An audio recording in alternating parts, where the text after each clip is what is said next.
राधे राधे। माई math channel में आपका स्वागत है। आज की इस वीडियो में हम सीखेंगे बाइलिनियर ट्रांसफॉर्मेशन क्या है और इसका एक बहुत इंपॉर्टेंट रिजल्ट्स है पॉइंट्स को मैप करने का। तो वो मैं रिज़ल्ट आपको बताऊंगी और उसको शॉर्टकट तरीके से उसको यूज़ करके क्वेश्चंस करना बताऊंगी। मैंने इसमें डिफरेंट टाइप्स के क्वेश्चंस लिए हैं तो उसको हम करेंगे और इसमें आपको मैं ये भी बताऊँगी कि आप अपने आंसर को कैसे चेक कर सकते हैं कि आपका जो आंसर है वो ठीक है भी या नहीं, कहीं आपने कहीं गलती तो नहीं कर दी है। तो मैं आपको वो भी बताऊँगी। तो वीडियो स्टार्ट करने से पहले अगर आपने मेरा चैनल अभी तक सब्सक्राइब नहीं किया तो सब्सक्राइब कर लीजिए, बेल आइकन को प्रेस कर लीजिए जिससे आपको नोटिफिकेशन सबसे पहले मिल सके। और वीडियो अच्छा लगे तो लाइक करें और मुझे कमेंट करके बताएं वीडियो कैसा लगा, जिससे मुझे मोटिवेशन मिले और मैं आपके लिए अच्छे अच्छे वीडियोज़ बनाती रहूँ। तो चलिए स्टार्ट करते हैं। देखिए, बाइलिनियर ट्रांसफॉर्मेशन मतलब होता है एक तरह से मैपिंग। तो ये एक मैपिंग है। तो मैपिंग कैसी है, जो कि इस तरह से डिफाइंड है, W equal to a z plus B upon c z plus d, a z plus B upon c z plus d. तो ए बी सी डी ये क्या है, ये कांस्टेंट है ना। रियल नंबर भी हो सकते हैं, कॉम्प्लेक्स मतलब ए बी सी डी में ऐसा हो सकता है विदाउट आई है तो वो रियल हो जाएगा, अगर उसमें इमेजनरी आ गया तो वो कॉम्प्लेक्स नंबर है। तो ये सिर्फ एक कांस्टेंट है। लेकिन ए बी सी डी में कंडीशन है ये आपको याद रखनी है, बहुत ही इंपॉर्टेंट है। A d minus b c is non zero. तो अगर ये नॉन ज़ीरो है और डब्ल्यू हमारा इस तरह से डिफाइंड है तो हम इस मैपिंग को कहते हैं बाइलिनियर ट्रांसफॉर्मेशन। ये बहुत ही इंपॉर्टेंट मैपिंग है कॉम्प्लेक्स एनालिसिस की, इसका बहुत ही यूज़ है। तो हम आगे हम यूज़ नहीं पढ़ेंगे, लेकिन अभी हम कुछ इसका रिजल्ट समझेंगे, ठीक है। तो आपसे अगर बाइलिनियर ट्रांसफॉर्मेशन पूछा जाए तो आपको ये डिफाइन करना है, कंडीशन साथ में लिख देनी है, a d minus b c is non zero. अभी रिजल्ट क्या है मैंने पूरा नहीं लिखा है क्योंकि मैं आपको समझाते हुए लिखूंगी। तो पहले रिजल्ट किस बारे में हम ये समझ लें। देखिए, ये कह रहा है कि अगर कोई बाइलिनियर मैप है हमारी एफ, किस तरह से, जैसे फंक्शन है W equal to f z, और ये क्या कर रही है, 3 पॉइंट Z1 Z2 और Z3, किसमें, Z प्लेन में मैप कर रही है, W1 W2 W3, किसमें, W प्लेन में। तो वो मैपिंग क्या होगी, मतलब जैसे मेरे पास यहाँ पर है Z प्लेन, इधर है W प्लेन, इसमें 3 पॉइंट है मेरे पास, एक है Z1, एक है Z2, तीसरा है Z3। यहाँ पर 3 पॉइंट हैं W1 W2 और W3, है ना। मान लीजिए 3 पॉइंट्स यहाँ पर हैं और 3 पॉइंट्स यहाँ पर है। तो ये मान लो पॉइंट इस पे गया, ये वाला पॉइंट इस पे गया और ये Z3 जो है W3 पे गया। तो ये मैपिंग हो रही है एक Z प्लेन से, एक प्लेन मतलब कॉम्प्लेक्स दो प्लेन, एक का नाम हमने Z प्लेन कह दिया, एक का W प्लेन कह दिया। तो मैपिंग हो रही है। तो Z1 Z2 Z3 3 पॉइंट्स कहाँ मैप हो रहे हैं, W1 W2 W3 में। तो अब हमें वो मैपिंग बतानी है जो इस तरह से काम कर रही है कि इन 3 पॉइंट्स को Z1 को W1 पे ले जा रही है, Z2 को W2 पे, Z3 को W3। वो मैपिंग बतानी है वो कौन सी होगी, और वो मैपिंग बाइलिनियर होनी चाहिए। तो बाइलिनियर भी हो और ये वाली मैपिंग भी करे तो किस तरह से डिफाइन होगी वो बतानी है। तो वो क्या है, वो रिजल्ट ध्यान से समझिएगा। और अगर आपने एक बार ध्यान समझ लिया ना तो आप मतलब बिना कुछ याद किए, बिना कुछ सोचे आप लिख दोगे। तो क्या तरीका है, बहुत बहुत बहुत आसान है तरीका। क्या, पहले देखो W वाले पॉइंट देखें, W1 W2 W3 लिखा है ना, तो हम क्या लिखेंगे, देखो W माइनस ये पहला पॉइंट लिखेंगे W1, ब्रैकेट क्लोज कर देंगे। फिर इसके बाद हम दूसरे ब्रैकेट में लिखेंगे W2 माइनस W3, ठीक है, अपॉन क्या किया है मैंने, पहले W लिखा, फिर ये W1 लिया, ब्रैकेट क्लोज, फिर W2 और W लाइन से लिया, W1 W2 W3 और स्टार्टिंग में लिया था W। तो 4 हो गए, एक W, एक W1 W2 W3 लाइन से चल रहा है, ठीक है। W W1 W2 W3 line से चल गया। अब क्या करना है, बहुत आसान काम करना है। क्या, ये W1 और W3 इनकी जगह बदल दो, W1 को W3 की जगह ले जाओ और W3 को W1 की जगह। तो क्या मिलेगा, देखो ये W तो अपनी जगह पे रहेगा, यहाँ आ जाएगा W3, और ये W2 अपनी जगह पे रहेगा, यहाँ आ जाएगा W1। तो ध्यान से देखिए क्या किया हमने, W से लेकर ये W3 लाइन से लिखे थे इस तरह से, दो एक ब्रैकेट में, दो दूसरे ब्रैकेट में, फिर W1 और W2 की 3 की जगह बदल दी, ये इधर आ गया और ये इधर चला गया, ठीक है। सेम काम हम इनके लिए करेंगे, Z1 Z2 Z3 के लिए। तो पहले तो Z लिखेंगे, फिर Z1 की बारी, ब्रैकेट बंद कर दिया, फिर Z2 और फिर Z3, ठीक है। इसी तरह से हम यहाँ पे Z1 और Z3 की जगह बदल दें, है ना। तो Z माइनस Z3 हो गया और Z2 माइनस Z1 हो गया, ठीक है। तो जो भी आप क्वेश्चन करेंगे पहले आप ये फॉर्मूला लिखेंगे तब आप करेंगे, इससे आपकी कभी भी गलती नहीं होगी, ठीक है। अब मैं आपको एक क्वेश्चन बता रही हूँ। मैंने यहाँ पे ना देखो डिफरेंट टाइप्स के लिए क्वेश्चंस लिए हैं, मैंने 4 क्वेश्चंस लिए हैं। हर क्वेश्चन में आपको कुछ डिफरेंट मिलेगा, तो ध्यान से समझिएगा। यहाँ मैंने लिए कहा है कि फाइंड दी बाइलिनियर ट्रांसफॉर्मेशन बतानी है। पॉइंट्स दे रखे इन्फिनिटी आई ज़ीरो, दूसरा यहाँ दिया है ज़ीरो माइनस आई इन्फिनिटी। तो इन्फिनिटी देख के घबराना नहीं है, आपको खुश हो जाना है। क्यों? क्योंकि जब इन्फिनिटी आ जाए ना तो आपका काम और आसान हो जाएगा। कैसे होगा मैं भी आपको बताती हूँ। ये दिया है किस में, जेड प्लेन में। तो मतलब ये कौन से पॉइंट है हमारे, ये इन्फिनिटी क्या है, ये है Z1, ये आई है Z2 और ये आई ज़ीरो क्या है, Z3 है। ठीक है, और ये कौन सा पॉइंट है मेरा, W1, ये है W2 और ये क्या है W3।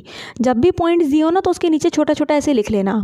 ठीक, उसके बाद पहला काम आप क्या करना, फर्स्ट स्टेप आप क्या करोगे, फॉर्मूला लिखोगे। ठीक है, अब क्या करें, इन्फिनिटी वाले में तो और खुश हो जाना है। क्यों खुश होना है, क्योंकि इन्फिनिटी वाला जो पॉइंट हो ना, देखो जैसे इन्फिनिटी यहाँ पे क्या है, Z1 है। ठीक है, तो Z1 कहाँ का आ रहा है, इसमें Z1 है और इसमें Z1 है।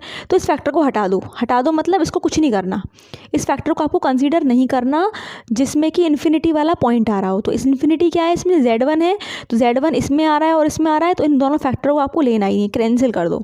ठीक है, मैंने आपको वहाँ पे काटना नहीं है, मतलब इसको लिखना नहीं, इसलिए मैंने अभी यहाँ पे काट दिया है, मुझे इसको नहीं यूज़ करना। फिर यहाँ पे देखो इन्फिनिटी किस में, W3 में है ना। तो मैंने क्या किया, W3 किस कहाँ पर है, ये रहा और ये रहा, तो ये वाला फैक्टर भी हटा दो, ये भी हटा दो।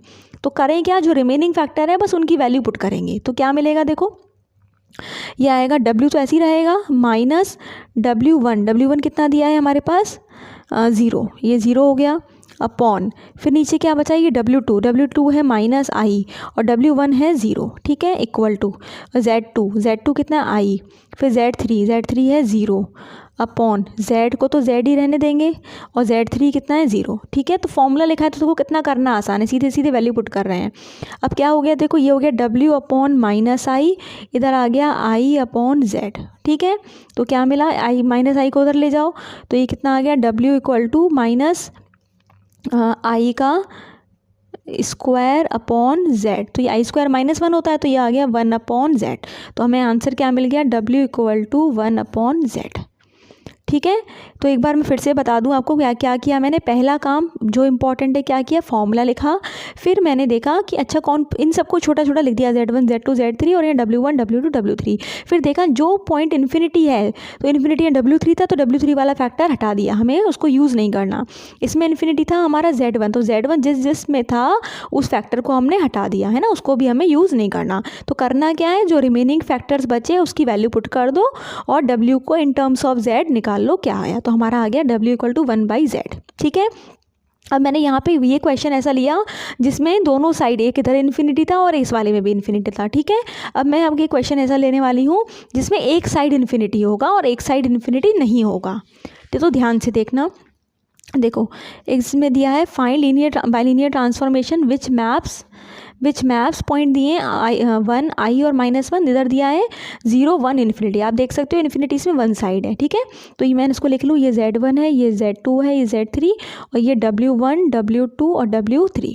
अब मैंने आपको उसको करके रखा हुआ है ताकि वीडियो ज़्यादा लंबा ना हो। तो पहला स्टेप क्या किया मैंने, फॉर्मूला लिखा। ठीक है, अब देखो आपको ये कैलकुलेशन देखने में बड़ी लग सकती है, लेकिन ये बहुत छोटी कैलकुलेशन है। मैंने हर स्टेप लिखा है, इसीलिए थोड़ा स्पेस ज़्यादा लग गया है मेरा, लेकिन आप जब सीख जाओगे ना तो आप फटाफट कर लोगे।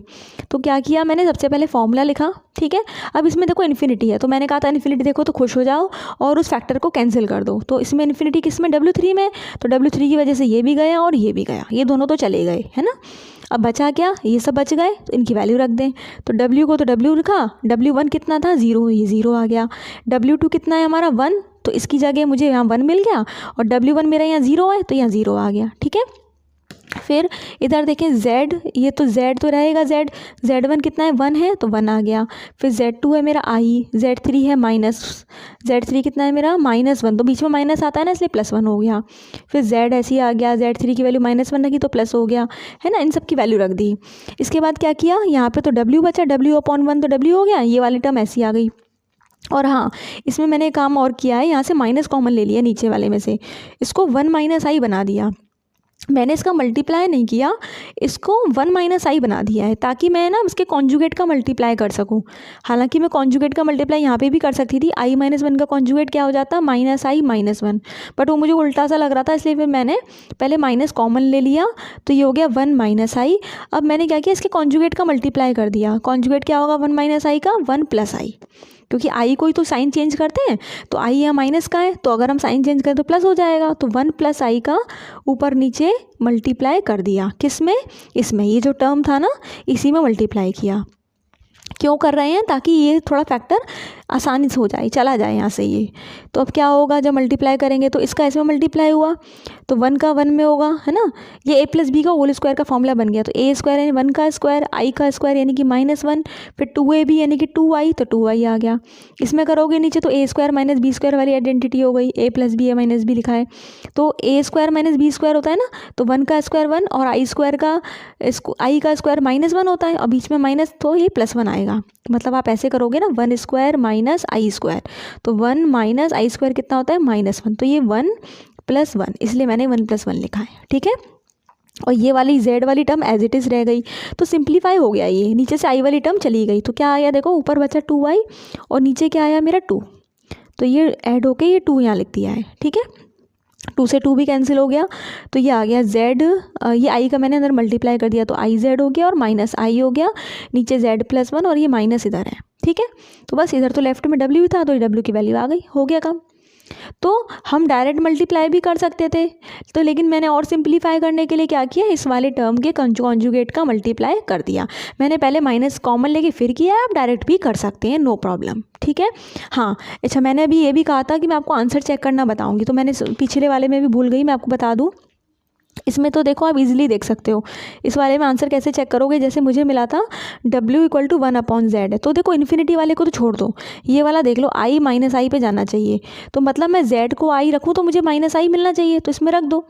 जब इसमें z की जगह -i रखोगे तो क्या आएगा, 1/z की जगह रखते हैं i, है ना। ये i किस पे जा रहा है, बीच वाले पे जा रहा है ना, i किस पे जा रहा है, -i पे, तो मुझे i रखने पे -i मिलना चाहिए, तो मैंने i रखा तो क्या आ गया, 1/i, इसके कॉन्जुगेट का मल्टीप्लाई कर दें, या ऊपर नीचे इसमें तो -i का मल्टीप्लाई कर दें, है ना, तो -i का मल्टीप्लाई कर दें तो क्या आ गया, या ये कह लो हम i का ही कर लें, क्योंकि इसमें कुछ और तो है नहीं, मैंने सिर्फ i का भी अगर मल्टीप्लाई कर दूँ मान लो, तो क्या हो जाएगा, ऊपर तो i हो जाएगा और नीचे हो जाएगा i² यानी कि -1, तो -i आ गया ना। तो i देखो -i पे ही जा रहा है, चेक हो गया। इसमें कैसे चेक करोगे, इन्फिनिटी वाला छोड़ देना, बाकी देख लो। तो देखो इसमें 1 कहाँ जा रहा है, 0 पे, मतलब z को अगर हम 1 रखें तो हमें w की वैल्यू 0 मिलनी चाहिए, तो रखो इसमें। अगर z को मैं 1 रखूँ यहाँ पे तो क्या आ जाएगा, माइनस बाहर है, i -i, क्या कर रहे हैं हम, z को 1 रख रहे हैं, ठीक है। तो i -i और नीचे क्या आ जाएगा, 1 + 1, तो ये क्या आ गया, 0 आ गया, ठीक है। फिर हम चेक कर सकते हैं और कि क्या रखें, i रखें तो 1 मिलना चाहिए, ठीक है, i रखने पे 1 मिलना चाहिए। अगर हम z को i रखें तो 1 मिलना चाहिए, तो रख दो इसमें z को i, तो क्या मिलेगा, -i रखा तो क्या हो गया, i² - 1 और -i, नीचे रखा तो i + 1, ये आया। तो ऊपर वाले में से माइनस कॉमन ले लो तो बाहर +1 हो जाएगा, 1 + i और ये हो गया 1 + i, कैंसिल हो गया, 1 आ गया। तो यही तो हमें चाहिए था कि i रखें तो 1 मिलना चाहिए, है ना, i रखने पे 1 मिल रहा है, इसका मतलब हमने जो आंसर निकाला है वो ठीक है। तो इस तरह से हम आंसर चेक कर सकते हैं। एक और क्वेश्चन मैंने लिया है, पिछले क्वेश्चन में w वाले में इन्फिनिटी था ना, देखो पिछले में क्या था, w वाले पॉइंट्स में एक इन्फिनिटी था, इसमें मैंने वो क्वेश्चन लिया है जिसमें z वाली साइड एक इन्फिनिटी वाला पॉइंट है, ठीक है, एक साइड है वो भी z की साइड। तो क्या किया, फॉर्मूला लिख लिया और मैं इसको लिख देती हूँ, ये z1 है, ये z2 है और ये z3 है, ये w1 है, ये w2 है और ये w3, इसको लिख दिया, छोटा छोटा फॉर्मूला लिख दिया हमने। अब क्या करें, वैल्यूज़ पुट कर देंगे, तो आपको मैंने बताया वैल्यूज़ पुट करना, वैल्यूज़ पुट कर लेंगे। अब देखो क्योंकि इसमें हाँ एक चीज़ और, इसमें इन्फिनिटी कौन सा है, z3 वाला इन्फिनिटी है ना, तो पहले तो ये चला गया और ये चला गया, क्योंकि z3 इन्फिनिटी है तो जिसमें z3 आएगा वो तो लिखना ही नहीं है, खुश हो जाना है और फैक्टर को कैंसिल कर देना है। तो ये मिला z - z1 0 था और नीचे z2 - z1 मतलब 1 - 0, तो 1 - 0 आ गया, है ना, यानी कि z बचा कुल मिला के इधर। अब लेफ़्ट में हमारे पास क्योंकि कोई इन्फिनिटी था नहीं तो ये मिल गया। तो जब ऐसा क्वेश्चन आए तो क्या करें, अब हमें क्योंकि w निकालना है तो ये वाले जो फैक्टर है इसको भगाना है यहाँ से। तो कैसे भगाना है, ये मल्टीप्लाई में चला जाएगा, तो ये उधर चला जाएगा मल्टीप्लाई में और ये डिवाइड में चला गया, तो मिल गया z × 1 + i और ये डिनोमिनेटर में जाएगा तो 1 - i, ये मिल गया, ठीक है। फिर पिछले वाले क्वेश्चन की तरह जैसे मैंने उसके कॉन्जुगेट का मल्टीप्लाई किया था वही काम मैंने यहाँ किया। 1 माइनस आई है तो 1 प्लस आई का ऊपर नीचे मल्टीप्लाई कर दिया, तो ये ऊपर बन गया a प्लस आई का 1 प्लस आई का होल स्क्वायर यानी कि a प्लस बी का होल स्क्वायर। तो आइडेंटिटी लगा दी तो ये आ गया, नीचे a square minus b square बन गया पिछले वाले की तरह, तो 2 आ गया है ना। आप इसे करके देख लेना। तो ऊपर कैंसिल होकर 2i आया, नीचे 2, तो 2 से 2 भी चला जाएगा तो i बच गया, ऊपर बच गया zi और नीचे कुछ नहीं है तो मैंने फ़िलहाल 1 लिख दिया। क्यों लिखा अभी बताती हूँ। और इसको हमने ऐसे ही लिखा, ठीक है। पिछले क्वेश्चन में क्या था, देखो पिछले क्वेश्चन में इसमें डिफरेंस समझो। पिछले वाले में यहाँ पे w था, इसके संग यहाँ माइनस में 0 था तो सीधे w इजीली मिल गया। इसके संग प्लस माइनस में कोई नॉन ज़ीरो टर्म नहीं थी, लेकिन इसमें क्या है प्लस माइनस में ऊपर आई है और नीचे माइनस आई है ना। तो ऐसे क्वेश्चन में हम क्या करेंगे, हम एक प्रॉपर्टी लगाएंगे, ये वाली, ये मैंने हल्की अधूरी लिखी है, या इसको ऐसे समझ लें कि a अपॉन बी अगर c अपॉन डी के बराबर है, जैसे ये रेशियो इस रेशियो के बराबर है ना, ये अधूरी लिखी है। तो अगर दो रेशियो आपस में बराबर हैं तो क्या प्रॉपर्टी होती है कि हम क्या करें, इसमें a plus B upon a minus b, ये भी किसके बराबर होगा, c plus d upon c minus d. हालांकि ये एक रेशियो के लिए ठीक है, a अपॉन बी के लिए ठीक है कि a अपॉन बी इसके बराबर हो जाएगा, ऐसे c अपॉन डी इसके बराबर होगा, तो ये दोनों आपस में बराबर हैं। तो आप ये याद रखो कि अगर ये इसके बराबर है, कंप्लीट प्रॉपर्टी ऐसे है, अगर ये दोनों रेशियो बराबर है तो ये भी बराबर होते हैं, ठीक है। तो क्या किया, a plus B upon a minus, इन दोनों को न्यूमरेटर डिनोमिनेटर को ऐड किया और फिर नीचे क्या लिखा, सब्ट्रैक्शन, ऊपर एडिशन नीचे सब्ट्रैक्शन, ऐसे ही हमने इधर किया। तो ये काम हम यहाँ पे भी करेंगे। w प्लस आई में नीचे वाले को प्लस किया यानी कि प्लस w माइनस आई, ये मतलब ये मेरा a हो गया, ये मेरा b हो गया, तो ये प्लस ये किया है ना, ये प्लस है बीच में और ये माइनस है, मतलब w प्लस आई ऐसे, और इसको मैंने डायरेक्ट लिख दिया, एक्चुअली ऐसे आएगा, यहाँ माइनस रहेगा है ना। तो जब आप ओपन करोगे तो ये माइनस का माइनस माइनस प्लस आई हो जाएगा। तो w प्लस आई में हमने इसको जोड़ा एक बार और नीचे डिनोमिनेटर में क्या किया, ये वाली टर्म माइनस ये वाली टर्म किया। सेम काम यहाँ किया, इसीलिए मैंने यहाँ 1 बनाया था, zi प्लस 1 और zi माइनस 1। अब बात आती फ़ायदा क्या हो रहा, क्यों कर रहे हैं हम ऐसे, क्योंकि जब हम नीचे कर रहे हैं ना, ये माइनस ये तो w कैंसिल हो जा रहा है, ये कैंसिल हो जा रहा है और ऊपर ऐड हो जा रहा है, तो हमारा ये आ जा रहा है 2w अपॉन 2i, क्योंकि ये माइनस माइनस प्लस हो गया तो i आ गया, तो i और प्लस i 2i हो गए नीचे, और ऊपर क्या आया, i चला गया, ऊपर 2w आ गया। तो दो फ़ायदे हुए, एक तो नीचे से w चला गया और ऊपर ये इसके बगल में जो ये नंबर है वो सब चले गए, तो थोड़ा आसान सा बन गया ये है ना। और तो हमें w अपॉन आई मिल गया, इधर हमें ये मिल गया। अब हम इस i को उधर भेज दें मल्टीप्लाई में, तो बस हो गया काम हमारा, ये i का अंदर मल्टीप्लाई कर दिया, ये आ गया w, ठीक है। अब मुझे चेक करना है कि भाई मेरा सही है भी कि नहीं, तो चेक कर लो। देखो इसमें क्या हो रहा है, ज़ीरो किस पे जा रहा है, माइनस आई पे, तो हम चेक कर लें। अगर ज़ीरो पुट करें तो क्या माइनस आई आ रहा है हमारा, माइनस का ये चेक करना है ना। तो ज़ीरो पुट कर दो तो w क्या आ जाएगा, ऊपर i आएगा, नीचे -1, तो आ गया माइनस आई, सही है इसका मतलब। फिर क्या हो रहा है, 1 किस पे जा रहा है, 1 पे, तो चेक करें क्या z इक्वल टू 1 रखने पे 1 मिलेगा हमें, क्वेश्चन मार्क लगा लें। 1 पुट कर लो तो -1 प्लस आई, और यहाँ 1 पुट किया तो i और -1, तो सेम ही तो है ऊपर नीचे, तो कैंसिल हो गया, 1 आ गया, ठीक है। तीसरा इन्फिनिटी, उसको रहने दो, जो इन्फिनिटी नहीं हो ना उसको चेक कर ले, इनफ है, ठीक है। तो इस तरह से हम चेक कर लेते हैं, ठीक। अभी मैंने 3 क्वेश्चन डिस्कस किए, जिसमें एक में दोनों इन्फिनिटी थी दोनों साइड, एक में 1 साइड इन्फिनिटी था, मतलब z, एक में w साइड इन्फिनिटी था और तीसरे में z साइड इन्फिनिटी था। और अब मैं जो क्वेश्चन बताने जा रही हूँ इसमें कहीं भी इन्फिनिटी नहीं है। इंपॉर्टेंट क्वेश्चन है, अगर ऐसा क्वेश्चन आया तो 5 मार्क्स में आने के चांसेस भी होते हैं, ठीक है। तो दोनों साइड इन्फिनिटी नहीं है, दोनों साइड इन्फिनिटी वाला क्वेश्चन 3 नंबर में आ सकता है, लेकिन इस तरह का क्वेश्चन ज़्यादा में आएगा। तो समझ लें क्या है इसमें, कोई सी भी साइड इन्फिनिटी नहीं है, तो ये तो हमें पता चल रहा है ये z1 z2 और ये z3 है, ये w1 है, ये w2 है और ये w3 है, ठीक है। तो फॉर्मूला लिख लिया, वैल्यूज़ पुट कर दी, इतना तो हमने यहाँ तक सिंपल कर लिया। अब क्या किया, जैसे मैंने आपसे कहा था कि यहाँ पे कोई फैक्टर अगर होता है तो उसको उधर ले जाते हैं, लेकिन ये अच्छी बात है इसमें 0 है तो i और नीचे माइनस आई बचा, तो i से i भी चला जाएगा, तो बचेगा क्या, कुछ नहीं, सिर्फ माइनस का साइन। और यहाँ पे क्या है, यहाँ पे ये टर्म है, तो मैंने क्या किया है, ये उल्टा लिखा है ना i-1, तो उसको 1 - i कर दिया, माइनस कॉमन ले लिया।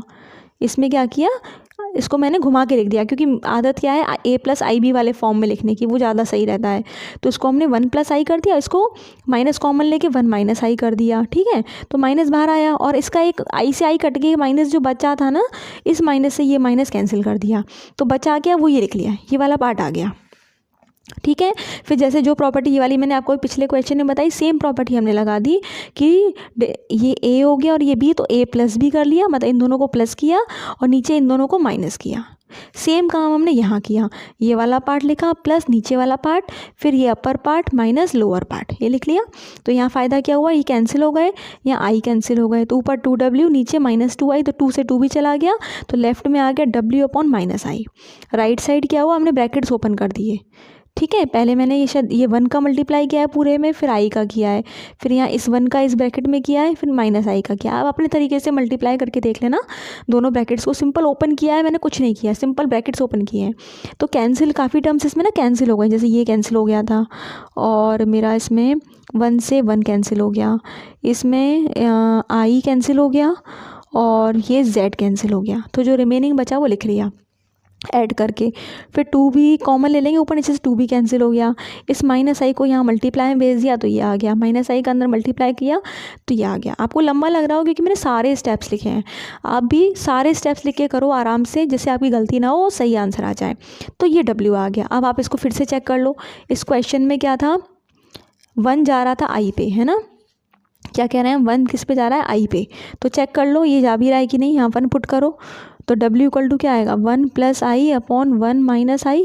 ठीक है, अब ये आ रहा है तो अब क्या करें, इसके कॉन्जुगेट का मल्टीप्लाई कर ले ऊपर नीचे, 1 + i और 1 + i, तो क्या आ गया, ऊपर a + b, इसका i के होल स्क्वायर खोलोगे तो ये आपको मिलेगा 2i और नीचे खोलोगे तो ये मिलेगा 2, तो कट गया तो i आ गया। ठीक है, इसी तरीके से आप और पॉइंट्स को भी देख सकते हो, मैंने आपको चेक करना बता दिया है। और मैं आपको एडवाइस करूँगी जब आप एग्ज़ाम में करके आओ तो ज़रूर चेक कर लेना, जिससे कम से कम आपको श्योरिटी हो सके कि जो आपने किया है वो सही है, और गलत भी आया उस समय आपका तो आप अपनी गलती ढूंढने की कोशिश करोगे। ठीक है, अब मैंने आपके लिए कुछ क्वेश्चंस लिख के रखे हैं, आप स्क्रीनशॉट ले लीजिए और इनको करके देखिएगा। ये 4 एक ही मतलब चीज़ एक ही पूछी है, अलग अलग दे रखे हैं। z प्लेन के पॉइंट्स किस में मैप हो रहे हैं, w प्लेन के पॉइंट्स में। ठीक है, तो इनको आप ट्राई करके देखिएगा और इसके आंसर्स भी नीचे दे रखे हैं, इसका स्क्रीनशॉट ले लो। और वीडियो अच्छा लगे तो लाइक करें, मुझे मोटिवेशन देने के लिए शेयर करें और दूसरों का भला हो जिससे, और कमेंट करके बताएं जब वीडियो कैसा लगा। Take care, Radhe Radhe.